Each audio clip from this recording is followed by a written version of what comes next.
want to know something? It's this song that's like, she was a fairy, young, young. um, Before I start this video, don't forget to like, subscribe, share, comment. Let me know your thoughts and opinions. Opinions? Let me know your thoughts and opinions, and let's jump right into it. Okay, so in this video, I'm going to be talking about one of my biggest insecurities. If you guys don't know, or if you guys have not heard, I have a speech impediment. And it's always something that I've been very self-conscious about. And I wanted to hop on here and I wanted to talk to you guys about having a speech impediment, deal with it, feelings. So let's jump right into this. I think I said don't forget to like, subscribe, share, comment. It might be the ADHD brain, y'all just bear with me.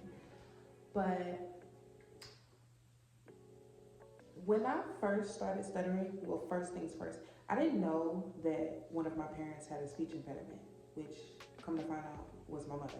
My mom had a very bad speech impediment when she was a kid. So, my dad used to, well, my family and my dad, they used to say all the time that having a speech impediment is hereditary, but I don't know how true that is, especially nowadays with modern day technology and medicine. Things have changed since then, since way back when, since I was a little kid.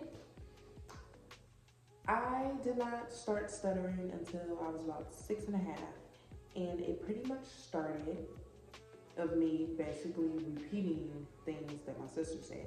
And then when I would repeat those things, it would be like a little bit of hesitation, and then it would come out. It would be more like Erica, like that's my sister's name. Her name is Erica. So I would pretty much do things like that. And I remember my dad used to tell me when I was a kid, like, you keep doing that, you're gonna stutter really bad. And I'll say growing up with my dad, I always felt pressure to be perfect in his eyes.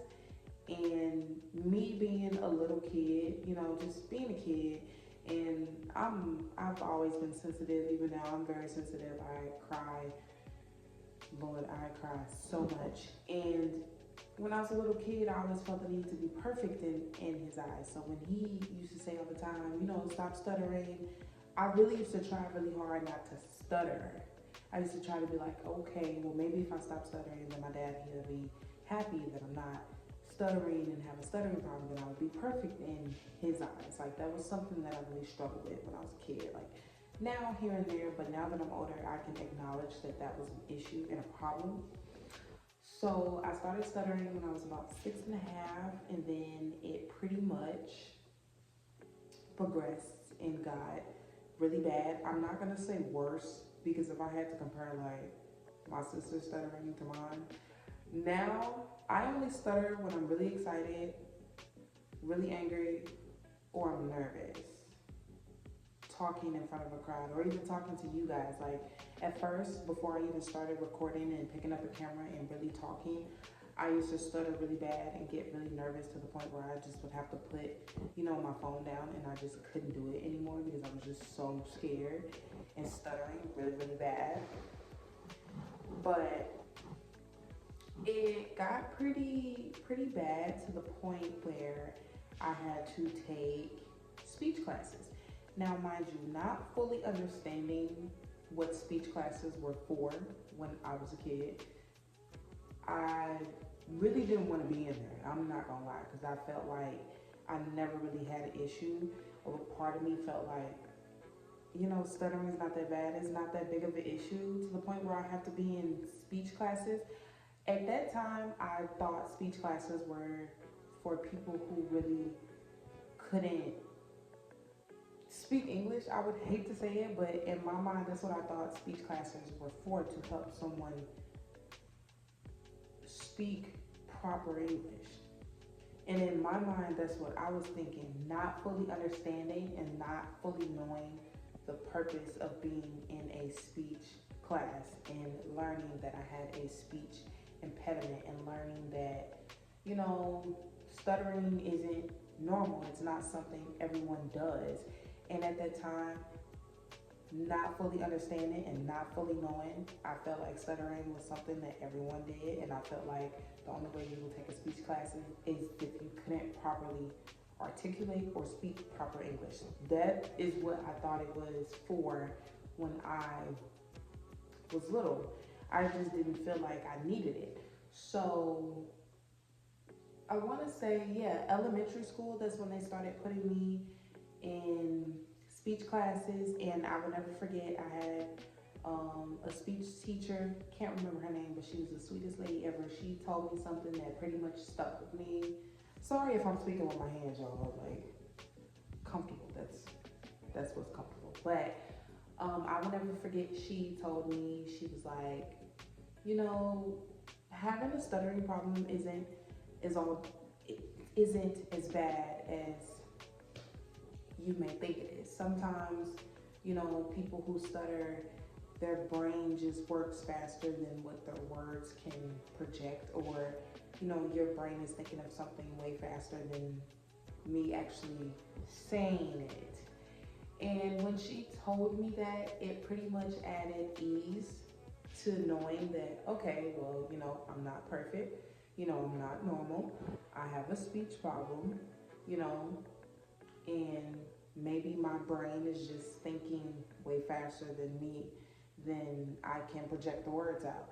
And at that moment, when, you know, I had that sense of security and I felt somewhat somewhat normal, well, back to normal and comfortable, I felt like I was different. I was like, then I must be some type of freaky genius, you know, like I'm thinking of things way faster than the average human. So for me, it turned something that I was self-conscious about into an actual superpower. That's how I felt about it.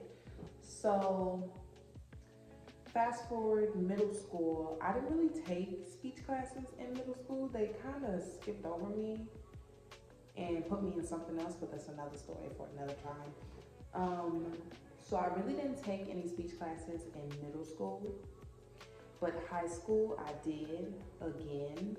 And truth be told, I didn't really have to take it as much as I did in elementary school versus high school, because I was told that my speech actually improved. And as I said before in the beginning of this video, I only stutter when I'm upset, excited, or crying, or one of the three. But how do I deal with it now? I'm not gonna lie, I still don't like to talk in front of crowds because I stutter, because I'm nervous. I've learned to embrace it. It's something that makes me uniquely different, doesn't make me, you know, like the average person, you know. And for anyone who has a speech impediment out there and who stutters, you are not alone. Don't feel embarrassed. Think of it as like a superpower. And now I'm not gonna lie, y'all, I don't really speak that much, no way. This is the most I've ever spoken, is when I'm speaking to you guys. But now I don't really talk as much because I'm not really in social environments. But I'm not as self-conscious as I was when growing up and not understanding fully what having a speech impediment is all about. And I feel more comfortable in my skin versus how I did 10 years ago. But that is pretty much the end of this video. Don't forget to like, subscribe, share, comment. Let me know your thoughts and opinions. And I'm out, y'all.